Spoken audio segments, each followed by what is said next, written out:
Hoje tem jogo do Brasil em campo, diante da Colômbia. Qual vai ser o resultado? O Brasil tá liderando a nossa enquete. 61% acham que o Brasil vence, 25% acham que a vitória vai ser da Colômbia e 15% acham que esta partida vai terminar empatada. Antes de ter, você precisa ser planejado, ser confiante, ser determinado. Servopa, 57 anos, o consórcio de quem realiza.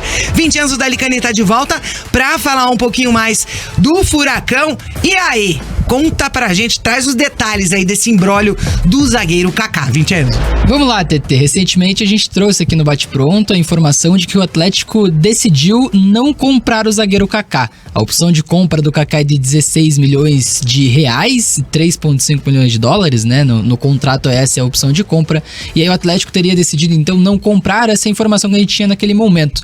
Depois disso, ontem uma informação confirmada pelo CEO de futebol e negócio do Atlético, Alexandre Matos, é de que sim, o Atlético vai comprar o zagueiro Kaká, então reavaliou a situação, mudou de ideia e o Atlético sim vai comprar o zagueiro Kaká. O Alexandre Matos confirmou, disse que será adquirido sim. E essa confirmação então, claro, não diz respeito ao modelo do negócio. O Atlético vai tentar uma renegociação desse valor de 16 milhões de reais.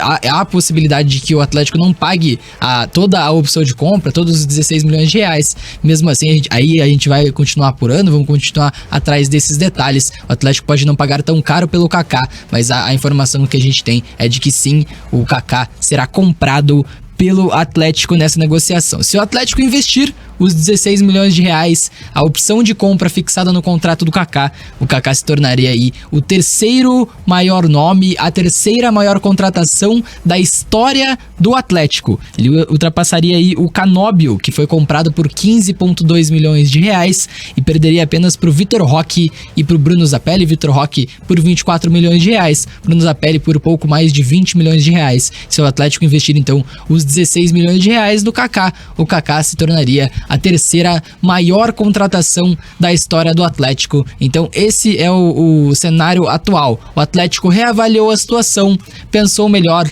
mudou de ideia e vai sim comprar o zagueiro Kaká na temporada de 2024. O Kaká tem contrato com o Atlético até julho de 2024, um contrato por empréstimo, né? Ele ainda é do Tokushima Vortis, do Japão, está emprestado no Atlético. Ao final desse contrato de empréstimo, o Furacão deve sim, e aí informação confirmada pelo Alexandre Matos, o Furacão deve sim contratar em definitivo o zagueiro Kaká, que é um sonho antigo do Atlético. Ele já foi sondado em outras vezes, o Atlético chegou a fazer contatos pelo menos 4 vezes pelo Kaká. A primeira vez lá em 2020, e aí a proposta do Atlético foi de 10 milhões de reais no Kaká, enquanto ainda estava no Cruzeiro. Ele foi vendido para o Japão por um valor que chegaria aí a 20 milhões de reais, e aí teve propostas também do futebol russo. O Atlético então desistiu da negociação, contratou inclusive o Felipe Aguilar, que estava no Santos naquele momento, zagueiro colombiano, pelos mesmos 10 milhões de reais. E aí o Atlético então desistiu naquele momento, voltou a fazer contatos nesse ano, contratou o Kaká por empréstimo e agora o Kaká vai ser comprado pelo Atlético ao final de seu contrato por empréstimo em julho de 2024. O Kaká que lidera na estatística de botes defensivos, botes no terço de defesa do Atlético. Ele é o zagueiro que mais faz esse tipo de lance, o que mais desarma na defesa do Atlético, um zagueiro rápido que mais também tem a capacidade de sair à caça dos atacantes, de acompanhar os atacantes nas corridas, nas jogadas em profundidade. Então o Kaká é importante nesse aspecto também. Deve sim ser comprado pelo Atlético. Queria perguntar pro Dalk, 16 milhões de reais, se for o que o Atlético vai pagar, claro, vai tentar renegociar esse valor, mas 16 milhões de reais pelo Kaká, é um bom preço ou é muito caro? Eu acho muito caro. Eu acho muito alto o preço pelo Kaká. Acho que o Atlético, talvez ele tenha observado o mercado e visto que talvez por 16 milhões de reais ele não consiga comprar alguém tão bom.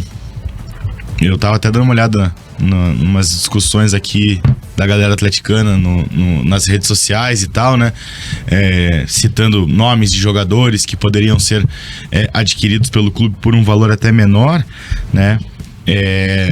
com certeza o Atlético tá de olho em muitos jogadores. O Atlético tem uma análise do mercado sul-americano muito forte, talvez até mais forte que qualquer outro time no Brasil, né? O Atlético tem conseguido tirar bons rendimentos desses jogadores assim, né? Como foi com o Canóbio, como foi com o Zapelli, até mesmo com o Terans, né? Que o Atlético compra o jogador, que já era um jogador com uma idade mais alta do que os outros, e ainda vende por mais caro do que comprou. Lucrou 11 milhões de reais. Exatamente, bastante coisa, né?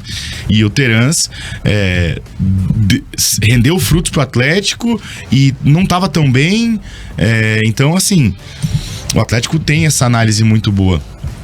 Só que daí entra muito na questão também de já ter um jogador adaptado, né, ao clube. E eu acho que, na minha opinião, isso pesa, né? O Kaká não foi mal, em momento algum, né? Teve a falha no lance do Corinthians? Beleza, teve uma falha. Mas quem que não falha, né? Todo mundo, aqui, naquele lance mesmo. Teve 3, né? A galera falhou, falhas, ele, o Thiago Heleno e o Bento. E o Esquivel que não subiu direito com o Roberto ainda, dá pra colocar um pouquinho de falha. Então, eu acho que o cara que já tá...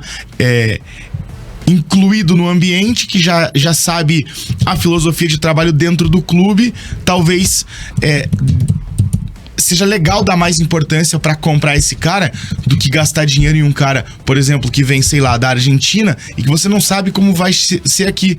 Nem todo jogador é igual. Nem todo jogador vai se adaptar tão bem quanto o Esquivel e quanto o Canóbio. Tem jogador que vai chegar aqui... O Canóbio demorou ainda, né? Demorou, com certeza. Foi conseguir jogar num bom nível depois de um ano. O próprio Coelho. O Coelho também demorou muito tempo. O Canóbio tá evoluindo da metade do ano pra cá. Ali de maio pra cá. Porque no Paranaense ele tava muito mal. Sim. Então, assim, demora pra adaptação à cidade, pra mudança. Ainda mais o Atlético tem essa política de contratar jogadores jovens. E muitas vezes esses jogadores jovens são jogadores que estão acostumados a estar num local só, na vida, né? Contrata um menino de 20 anos. Pô, a chance dele ter feito a base no clube que ele estava, subido pro profissional e estar se destacando por lá é grande. E daí ele sai do país dele pela primeira vez na vida pra vir pro um Atlético e ter que se adaptar a uma cultura diferente, a um futebol diferente, a uma cidade diferente.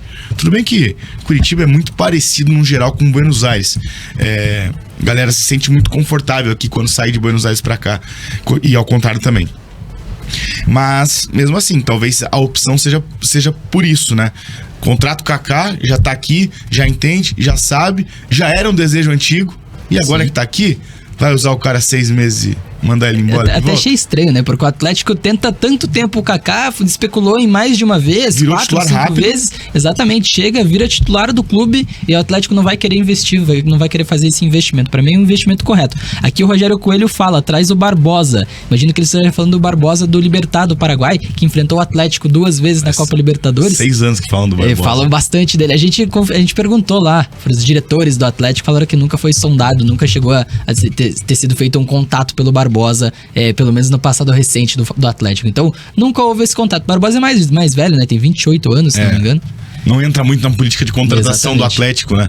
De contratar um jogador de 28 anos que pouquíssimo vai ter potencial de revenda depois, né? Ano passado, quando o Atlético jogou com o Libertad, veio essa especulação no Barbosa, contrata o Barbosa, desde que ele tava no Independiente da Argentina, tem essa especulação, né? Aí, esse ano de novo, né? Jogou contra o Atlético de novo, o Barbosa, baita zagueiro, contrata o Barbosa, né?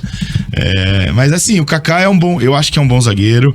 Não sei se 16 milhões não é exagero, mas é o que tá no contrato. É o que tem pra hoje. É o que tem pra hoje, exatamente. Então, se for esse o valor e o Atlético avaliou que o Kaká está apto para continuar, eu acho que está apto para continuar. Acho que até agora o que ele mostrou foi agradável. Eu acho que tem que gastar mesmo e paciência. Galera rubro-negra participando por aqui. Eu dou risada. Vocês ficam comentando, eu fico rindo aqui só. Que o povo escreve aqui é muito engraçado. Rogério Coelho dizendo que o Atletiba do Kaká foi horrível, mas o de todo mundo foi, né? E ele fala aqui que ele acha o Kaká ruim, que o Atlético não... Agora que o Atlético viu que o Kaká é ruim, teve a certeza que quer comprá-lo. O Guilherme C. falando, um erro ter vendido o Lucas, um bom jogador, mas mal aproveitado. Concordam? Ele foi vendido pelo mesmo preço que chegou no Atlético, né? Então o Atlético não chegou a perder dinheiro nessa negociação, foi pro futebol russo, inclusive lesionou lá, ficou bastante tempo parado. Ele teve uma chance contra o Flamengo na Copa do Brasil de 2021, e aí ele comete o pênalti no jogo da Arena da Baixada, no 2-2, e aí ele fica muito marcado por esse lance. Tanto que ele vinha sendo utilizado como uma opção para ser o terceiro zagueiro com o Alberto Valentim. E aí depois desse lance, o Nico Hernandes ganha a vaga, ganha a titularidade, e aí sim começa a ser mais titular do Atlético do que o Lucas Fasson. Eu achava bom jogador. Ainda vai ter também uma avaliação, né, 20 anos, mas tem o Walter voltando, né? Lucas Walter voltando. No começo do ano que vem vai ter o Walter de volta, tá emprestado pro Goiás. Sim. Inclusive fez um baita de um campeonato brasileiro, tá fazendo um baita campeonato brasileiro. Foi convocado pra seleção olímpica. Sim. Né? Então é um jogador, pré-olímpica no caso, né? É um jogador que pode ter mais oportunidades. Aquele negócio. Aí entra na mesma coisa que eu venho falando, por exemplo, da permanência do Thiago Kozlowski no Coritiba. Já é um jogador que vem com olhos... O pessoal já tem uma certa resistência ao Walter. Sim. Né? Só que ele foi emprestado, ele ganhou uma experiência legal, ele foi titular num campeonato brasileiro inteiro. Então, quem sabe ele possa ser um cara pra ser observado mais de perto. E tem sondagem do Flamengo, né? Ele recebeu propostas. Inclusive, o Goiás fez uma proposta oficial pro Atlético pra uma compra do Lucas Walter. O Atlético negou. Mas pensando no caso do Lucas Walter, dá pra lembrar do caso do Léo Pereira, né? O Léo Pereira começa pelo Atlético muito mal, ganha o apelido pejorativo da torcida, vai jogar nos Estados Unidos, no Orlando City, até fruto de uma parceria do Atlético com o Orlando City, volta e aí é campeão da Copa Sul-Americana e da Copa do Brasil, né? 2018 e 2019. Como titular e jogando muita bola. Voltou, né? Um jogador muito diferente daquele empréstimo, porque ele já tinha jogado um estadual antes, ele tinha ido muito mal mesmo, foi para os Estados Unidos, volta naquele time de 2018, né, do Campeonato Paranaense, que foi um timaço, né, com o Thiago Nunes, né? Isso, com o Thiago Nunes, exatamente, que tinha inclusive o Bruno Guimarães, Renan Lodge, tinha o João Pedro, né?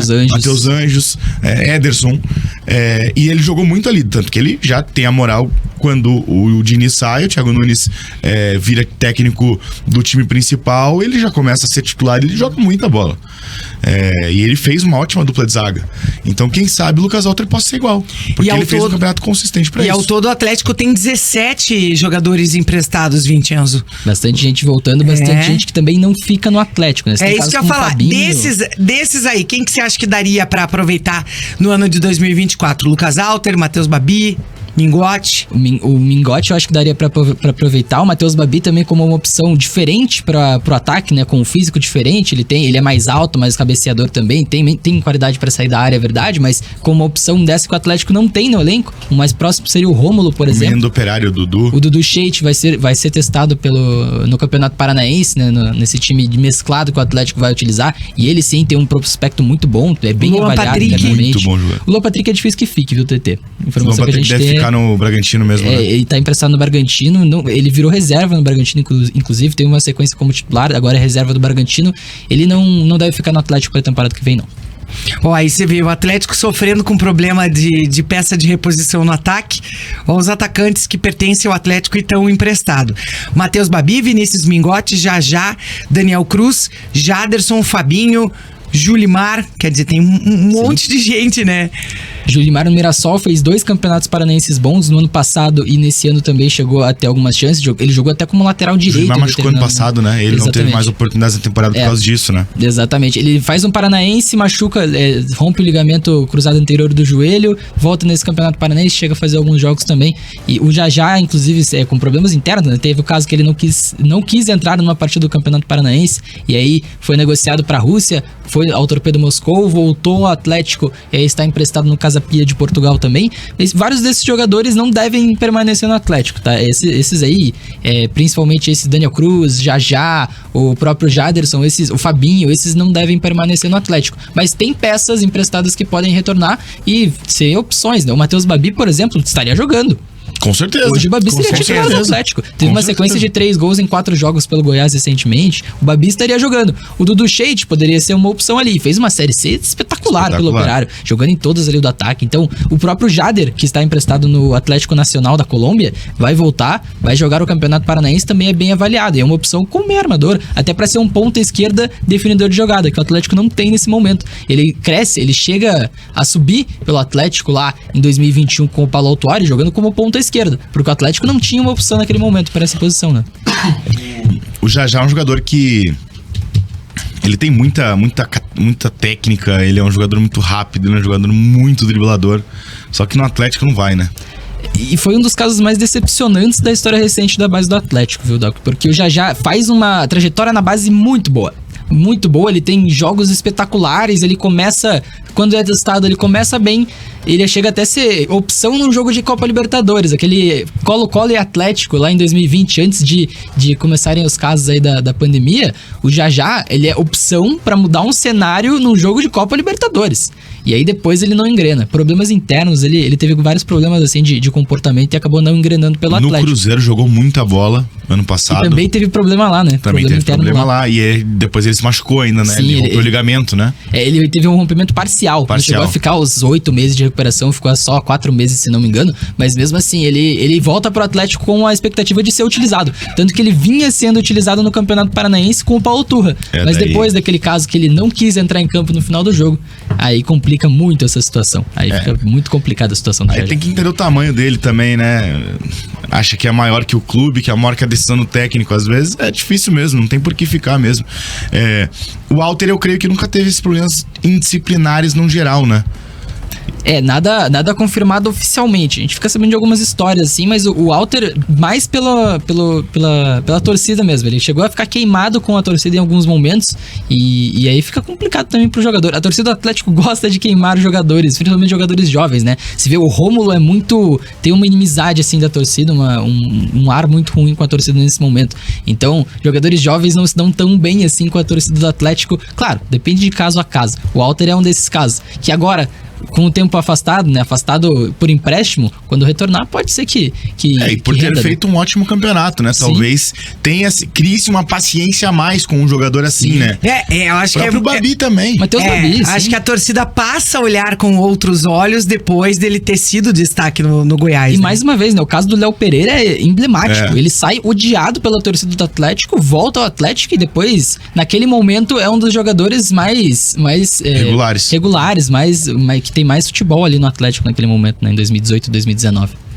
Todos os esportes e os grandes campeonatos estão na KTO.com. Entra lá, dá uma brincada. KTO.com, onde a diversão acontece. Daqui a pouquinho, Vincenzo Dalicani volta, trazendo mais do Furacão por aqui.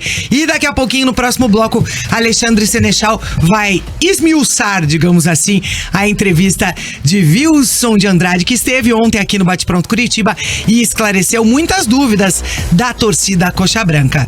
E antes do intervalo, vamos ao nosso Giro RIC Sport Clube com Mariana Becker. Giro RIC Sport Clube. Boa tarde aos ouvintes da Jovem Pan News. Esse é o Giro RIC Sport Clube para Porte Alto. Na hora de vender seu carro, conte com quem é especialista no assunto. Venha para Porte Alto. A Fórmula 1 vai estrear novo circuito nesse final de semana. O GP de Las Vegas acontece entre os dias 17 e 19 de novembro e pela primeira vez em 38 anos a corrida será num sábado. Mesmo estreando, Las Vegas já esteve no calendário da Fórmula 1 em 1981 e 1982. Inclusive, a primeira edição marcou o primeiro dos 3 títulos do brasileiro Nelson Piquet. Em 2023, o circuito foi remodelado para ser uma corrida noturna que vai passar pelos principais pontos turísticos da cidade. O GP de Las Vegas é a última etapa da temporada que já tem Max Verstappen como grande campeão.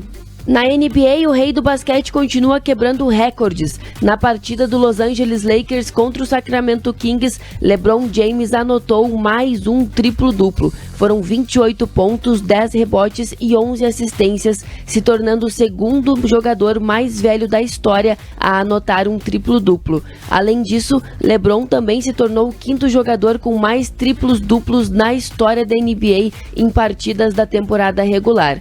Apesar das marcas batidas, os Lakers perderam a partida por 125-110.